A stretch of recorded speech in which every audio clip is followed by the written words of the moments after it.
د هیلو وړانګه رادیويي ډرامه د ټولو د کامیابی او خوشحالۍ ملګری.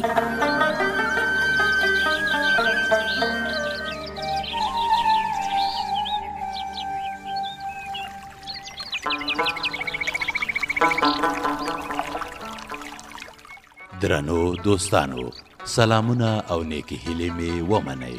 تاسو به د ډرامې په تیرو برخو کې اوریدلي وي چې ماته نږدې د چمګون خلک د سړک د نشتوالي له امله تر عمومي سړکه او د موټرو تر هډې پیاده تګ راتګ کوي او ځانونه تر ښاره رسوي. خو زما اوسیدونکو د یو بل په مرسته خپل کلي ته سړک جوړ کړ چې اوس هرې سیمې او هر کور ته موټر تګ او راتګ کولی شي.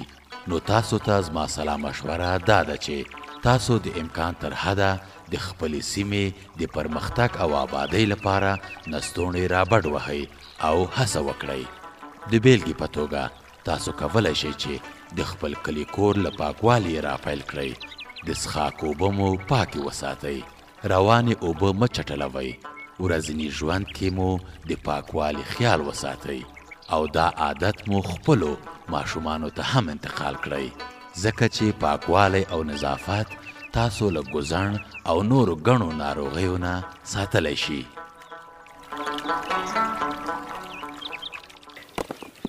سنګینه زویه، په څه شي باندې بوخت یې؟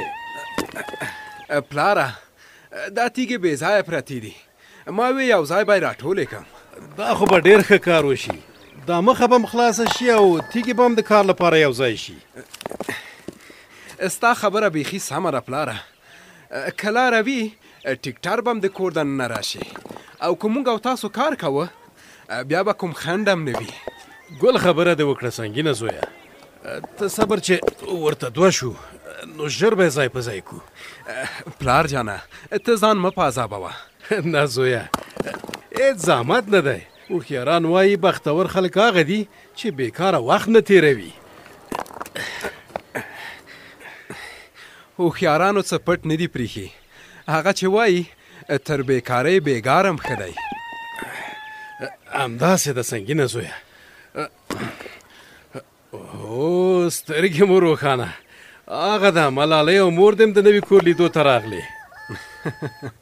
مور مې د کور جوړول ته ډېره ځورېږي. اوس به یې زړه لږ څه ډاډه شي. اوهو نو مو خدای دې وي سنګینه زویه. دا خو مو په تادهونو کې تیږې هم لګولې دي. مورې، چې ستاسو دعاوې را سره وي کور به ډېر زر جوړ کړو له خیره. پلاره، دا خو به ډېر لوی کور پکې جوړ شي. هو ملالۍ لورې، سمه لویه کلا پکې راځي. د سنګین پلاره شکر دی چې لوی کور ولرو. په مهاجرت کې مو په وړو وړو کرایي کورونو کې ژوند کړی دی. ته ښه وایې مور جانې. په خپل وطن کې خو بایده دي ښه لوی پاک او صفا کور ولرو. هو زویه، خدای دې ارمانونه تر سره کړه. الهی امین مور جانې. خدای دې له کلیوالو سره هم ډېر ښه وکړي چې له موږ سره مرسته کوي. که نه دومره کار موږ په میاشتو کې هم نشو کولی. خو موږ به هم له کلیوالو سره مرسته وکړو. خود به یې کوو. کلي ولسونه خو د همدې لپاره وي چې له یو بل سره مرسته او خواخوږي ولري. څنګه لالا په هاخوا کې څه جوړی؟ وایي زما هوښیارې خورې، هاخوا ته مو د حجرې لپاره ځای پریښی دی. هغه د حجرې له ځای سره په کونج کې مو تادهونه کیندلي دي. هغه د څه لپاره؟ هلته به مور یو ښه خوندي او ساتلی کناراب جوړوو. د ملالۍ مورې، سنګین زوی مې اول د کنارابونو غم خوړلی دی. یو کناراب له حجرې نه وراخوا او یو کناراب د کلا په هغه بر کونج کې دی. خدای دې سنګین ته د ډېر ښه کور د جوړولو وس ورکړي چې هېڅ کمی پکې نه وي. خو یوه خبره ده چې د ښه او لوی کور جوړول لویه خواري هم غواړي.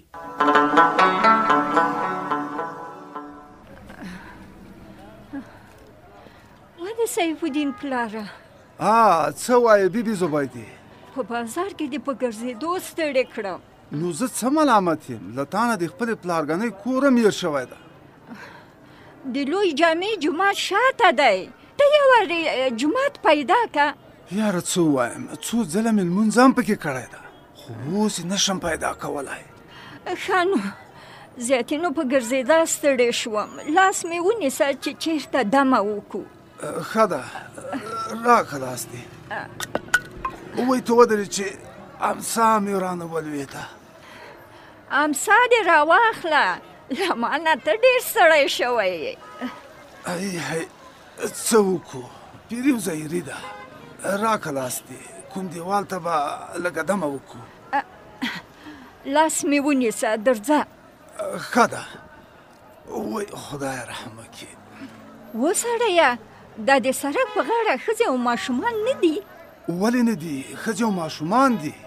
زه وایم له دوی نه به زما د پلارګنۍ د کور پوښتنه وکړو. دا غریبان ګدایۍ ته ناست دي، دوی ته به څه معلوم وي. ښه وی خدای دې په ټول وطن کې برکت او پریماني راولي، چې ټول خلک په ګېډه ماړه او په تن پټ شي. اله امین، اله امین. مولوي صاحب، ته بی بي حاجي څنګه په بازار کې داسې ستړي ستړي ګرځئ؟ یاره غږ خو د معلم صاحب دانش غوندې دی. مولوي صاحب په خپله یم، بی بي حاجي ستړي مه شي. په برکت شي معلم صاحب. مولوي صاحب بازار ته سودا پسې راغلي یاستي که څه کار مو؟ معلم صاحب په سودا مودا پسې نه یو راغلي. بي بي زبیدي ویل چې د پلارګنۍ کره مې بوځه، اوس یې کور رانه ورک دی. بی بي حاجي د پلارګنۍ کور مو چیرته و؟ معلم صاحب د لوی جامع جومات شاته. لوی جامع جومات خو دا مخامخ دی که نه؟ کومه دی معلم صاحب؟ دا مخامخ مناره خو وینې، دا کوترې چې پرې تاویږي. هو معلم صاحب ومې لیده. بس همدا جومات دی. په مګه هغه د بډۍ کنه وشوله چې لمسی یې په اوږه و، دی په کلي کې لټاوه. یاره معلم صاحب کور دی ودان، بس ته ورځه نو، نور یې موږ پخپله پیدا کوو. نه نه مولوي صاحب داسې نه کیږي چې د کور تر دروازې مو ورسومه بیا به درنه راوګرځم.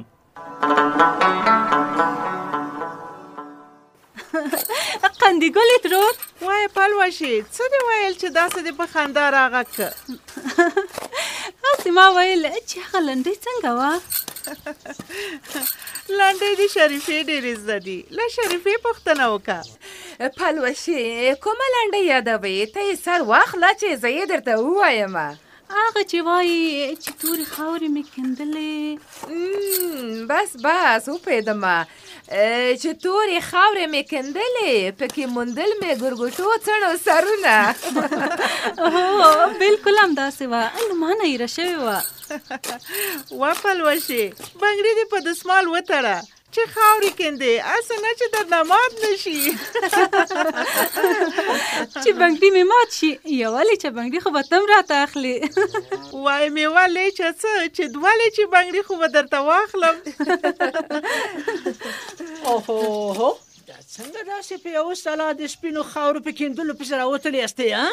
نسرینې نه ګورې چې نوی موسم دی، هوا ښه شوې ده، کوټې به تکې سپینې پې اخیر کړو. تو خدای مې جار کړي، دا فرزانه خو ډېره مشهوره شوه. بیا ولې؟ نسرین ترورې دا خبره دې په څه پورې وکړه؟ بس نو چې کلي ته راغله 2-3 خبرې ښځو ته وکړې، اوس ټولې د فرزانې په خبرو پسې روانې دي. ول خیره نسرینې خبره دې تر ژبې لاندې پټه کړه، داسې ښکاره ووایه چې څنګه په فرزانې پسې روانې یو. بس څه یې کوې قندې ګلې، یوه خبره مې وکړه سر پسې مه خوږوه.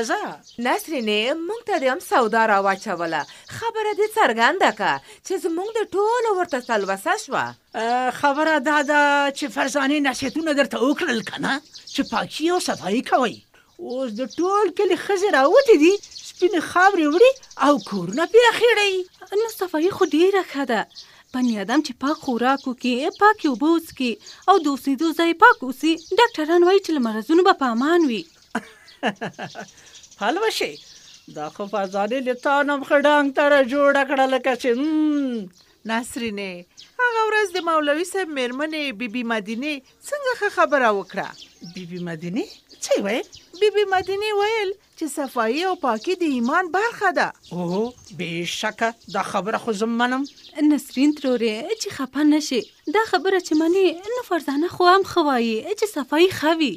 ښه ښځه سمه ده، نو همداسې به یي البته. نسرینې که زما منې د فرزانې خبرې بدې مه ګڼه، د چا خبره چې د ښو خبرو ځواب نه وي زه فرزانه څه کوم بابا؟ څه پوله پټی خو مور سره شریک نه دی. غوسه مې په دې ورته راځي چې زما په کارونو کې کار لري. نو ستا په کارونو کې څه کار لرلی دی؟ ګوره زه خو دا ډېر عمر کېږي چې دایتوب کوم. فرزانه راته وایي چې د ډاکټرۍ په طریقه په دایتوب ځان وپوهوه بیا دایتوب کوه. خیالي سر د سم ونیسه بابا ته صبر چې لږ اوبه راوشیندمه. دغسې اخوا دې خوا مه تاوه چې اوس به د بیاتي په څو کرانه خوږ شي. عاشقه خیر دی لږ ګزاره کوه لږ د مرچ له سټي راکوز شه او د چا خبره غټې سترګې او دومره غوسه. خبره ډېرې مه کوه کار ته نه پرېږده چې ویښتان دې درته جوړ کوو. وایم کور دې لغلی ډاکټر دا ولې خیالي ته په غوسه یې؟ خیرات خدای عاشقه چنار ګله خیالي ته نه یم په غوسه د خیالي ویښتانو ته په غوسه یم ویښتانو ته. نو عاشقه یاره زما ویښتانو څه ګناه کړې ده؟ ستا ویښتان عجیبه دي دا 2 هفتې مخکې مې ویښتان درته جوړ کړه اوس بیا رسېدلي دي. نه پوهېږم چې د سیمرغ په غوړو یې غوړوې او که د شترمرغ. نه د سیمرغ په غوړو یې غوړوم او نه د شترمرغ په غوړو یې خو یوه خبره شته. وایم کور دې لغلی ډاکټر کومه خبره؟ ته ورته ووایه چې دا عاشق ورته سودا ده. داسې خبره ده چې زما 100 دانې کوترې دي او 200 یې پښې دي او دا د 200 کوترو پښې له کړیو ډکې دي چې په شړنګ مې د سر د پاسه تېرې شي د سر ویښتان مې له خوشحالۍ یو دم نیغ نیغ راوځي. دا دی بل مصیبت هم راغی دا به هم ویښتان جوړوي او د دې په سر به د 100 کارغانو سیل تېر شوی وي. وایم کور دې لغلی ډاکټر عاشقه دا بل مصیبت بیا لا څوک شه. وای دغه مصیبت یادوم همت مصیبت. وای عاشق ګله په عاشقۍ کې زړه سندان کا پکې پیکې کې د پلکونو ګزارې نه په خبره مې ورسېدې. او خیالي ګله پې ورسېدم د ټول کلي سرونه به په یو ورځ کې درته وخریم. زه خو هسې له تاسو سره ټوکې کوم. چنار ګله دا څنګه له خندانه شنه یاست؟ څه نوې خبره مو اورېدلې که څنګه کیسه ده؟ وایم کور دې لغلی ډاکټر نوې خبر خو دا ده چې زما د ژرندې پل زر زر پڅېږي او د خیالي ګل ویښتان بیا زر زر رالویږي. یاره دا خو بیا رښتیا هم چې نوې خبره ده. همت خانه ته څنګه راپیک شوی ویښتان خو به نه جوړوې؟ نه چې عاشق ستړی وي هغه ورځ ویښتان نه جوړوم چې کله د عاشق ته به جوړوي بیا به زما ویښتان را جوړ کړي. یاره منم دی احمد خانه وایم چې زما په طبیعت په دې ټول کلي کې یو ته پوهېږي. ښه اوس به زه له چنارګل نه یوه پوښتنه وکړم. وایم کور دې لغلی ډاکټر وایه احمد خانه 100 پوښتنې خو وکړه. نن سهار د ژرندې د ناوې تر څنګ ناست وي کله به دې سر وښوراوه کله به لکه سودایي ځان سره وغږېدې چې ته چورتونه دې وهل. یاره احمد خانه داسې خبره ده دا ډاکټرانو چې ځینې خبرې کړې دي زما په زړه هم داسې نښتې لګېدلي. کومې خبرې؟ بس نورې څه کوې خوشحال کاکا که را سره خبره ومنله یو ډېر لوی خدمت ته مې ملا تړلې ده بیا به یې تاسې مو ګورئ.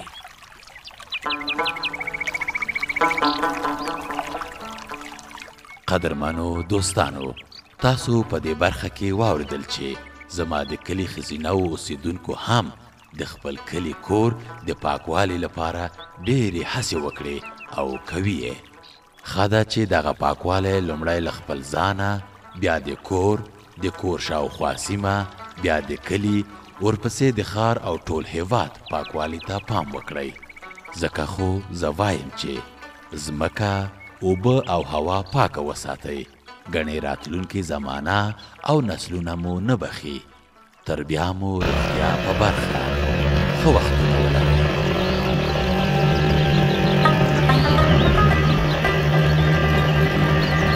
د هیلو وړانګه راډیویي ډرامه د ټولو د کامیابۍ او خوشحالۍ ملګرې.